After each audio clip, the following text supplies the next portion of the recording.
Bom, galera, como eu não vou poder participar pessoalmente do seminário, decidi gravar minha parte através de um vídeo sobre o livro Design do Mundo Complexo. Design para um Mundo Complexo. E aí eu fiquei responsável pela introdução e também o capítulo 1. O livro é dividido entre introdução, capítulo 1, 2, 3 e a conclusão.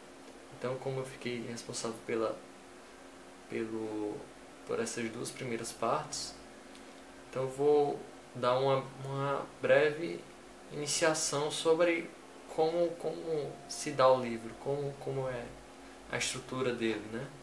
O que é que o autor, qual é a linha de pensamento do autor. Sobre o livro, eu percebi que o autor gosta muito das suas argumentações e dissertar muito sobre elas, por mais que não tenha um assunto diretamente explicitamente ligado àquilo que ele quer falar, e isso torna o livro muito mais completo, muito mais abrangente, embora ele às vezes saia um pouquinho do foco, mas isso é legal porque pelo que eu percebi, ele gosta de deixar, acho que, muitas informações legais até para o nosso próprio acúmulo de intelecto, né? Então são muitas informações que ele dá durante o livro, mesmo que ele fuja um pouco do assunto, como eu já falei. O livro vai discutir sobre as noções de forma, função, mas principalmente significado, que é o que a gente nota claramente nas quebras de paradigmas que ele faz durante a leitura, né? A gente vê notadamente os questionamentos, como por exemplo, se realmente existem artefatos imóveis, e acho que é basicamente por aí que vai se dar a linha de raciocínio muito desse livro. Uma coisa bastante legal que me chamou muita atenção e eu achei bacana sobre a forma de como ele trabalhou o livro é que ele trabalha em segunda pessoa, ou seja, dirigindo diretamente ao leitor. Então isso torna a leitura muito mais intimista. Você fica mais preso, entendeu? A ele por conta disso. Bom, antes de começar a introdução do livro, é válido ressaltar que ele dá muito embasamento teórico em cima de vários filósofos, vários arquitetos, claro, vários designers também. E isso também torna, acho que a gente nota o comprometimento dele e quão responsável ele foi ao querer fazer esse livro assim com um embasamento legal. Então são inúmeros teóricos, inúmeros filósofos, dentre eles Sócrates, enfim. E isso tornou a leitura, além de abrangente, mas acho que responsável acima de tudo, né? Acho que ele fez uma pesquisa muito vasta antes de terminar, de concluir essas mais de 270 páginas de livro. Então vou começar a introdução, explicando o que é que ele quer passar na introdução. A ideia principal, sem dúvidas, é a globalização, né? O processo desde a fabricação, a distribuição e consumo através do design, é isso que ele vai passar de mais, acho que de uma forma resumida. E a gente vai notando principalmente como mudou-se os conceitos desde o século XIX para cá, como por exemplo a gente esse paradigma que tinha que uma coisa bem ornamentada não era funcional, né? E aí ele dá exemplos até de que antigamente isso por mais que não tivesse nenhum embasamento científico, criou-se esse paradigma de que se uma coisa fosse bem ornamentada, não era uma coisa boa assim, não tinha uma funcionabilidade tão boa assim. Aí ele dá até um exemplo que os materiais de antigamente eram artefatos hospitalares, entendeu? Que só serviam para a função mesmo. E não se importavam tanto com a estética dele, com o ornamento mesmo.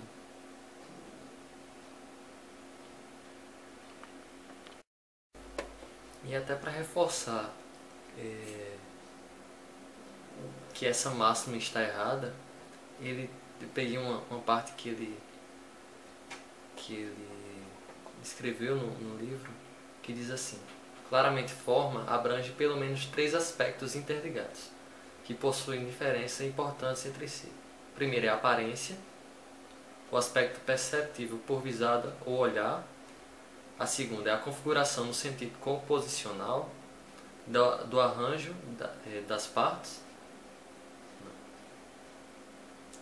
E para reforçar que essa máxima está errada, eu peguei até uma passagem do livro que ele diz assim: claramente, forma abrange pelo menos 3 aspectos interligados, que possuem diferenças importantes entre si. A primeira é a aparência, o aspecto perceptível por uma visada do olhar.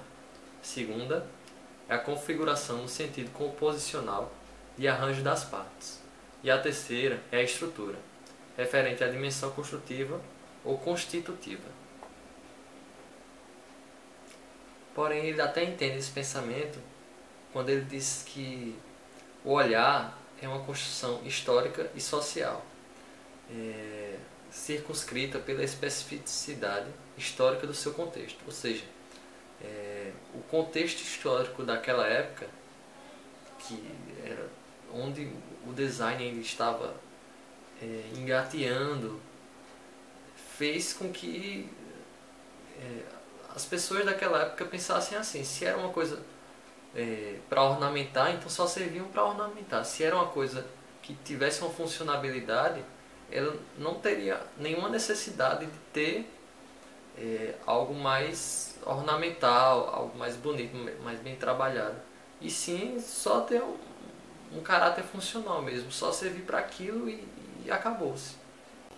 Então a introdução é basicamente isso. Ele vai falar sobre o processo de globalização do próprio design em si e o processo histórico, né? E agora eu vou falar um pouco sobre o capítulo 1. Bom, logo no início do capítulo 1, contexto, memória e identidade, o objeto situado no tempo e espaço, ele cria logo uma polêmica, né? Que é exatamente aquela que eu tinha falado no início do vídeo. Será que existem mesmo artefatos imóveis? E aí ele vai defender a tese dele de que artefatos imóveis necessariamente não existem. Por quê? Porque de acordo com o processo histórico, mesmo que seja um prédio que logicamente você não consegue movê-lo do lugar, né? E ele até brinca dizendo que já existem máquinas que movem exatamente casas, mas ele não leva isso tão ao ponto literal da coisa. Mas ele diz que a partir do processo histórico, essas peças que se dizem imóveis sofrem alterações, como por exemplo as casas, vamos citar por exemplo as casas do centro histórico da cidade, que antigamente eram casas de residência e hoje são casas de show e são patrimônios. Ele dá um exemplo no texto dos Arcos da Lapa, lá no Rio de Janeiro, que antigamente, em 1740, ele servia de aqueduto. E hoje em dia, agora é um viaduto, né, e sofreu alterações durante o tempo, assim como pinturas e tudo mais. E para ele, isso é um artefato que mudou-se durante o tempo, né? Então, para ele, essa discussão de que se existe artefatos móveis ou imóveis, ele acredita que não. Se se algo é mutável durante o tempo, então é algo que é móvel. É algo que a gente pode tranquilamente alterar durante o processo histórico, durante o tempo.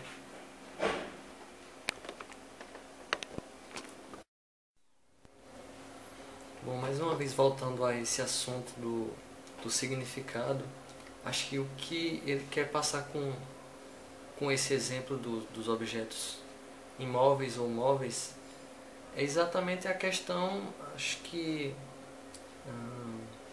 o núcleo mesmo dessa discussão vai ser o significado das coisas.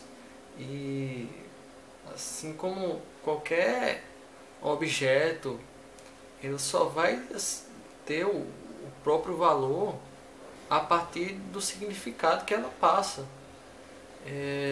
Pode ser um objeto bastante simples, mas que pode ser, vamos supor, caro por conta do seu significado, do que o conceito que ele passa para a pessoa.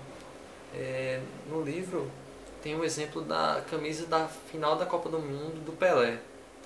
Pode existir inúmeras camisas réplicas daquela, mas e serem bem mais baratas, mas se foi aquela usada pelo Pelé, vai ter uma carga de significado bem maior do que aquelas outras. Então, com essa carga de significado, ela também vai passar a ser mais cara, mais valorizada por conta exatamente disso.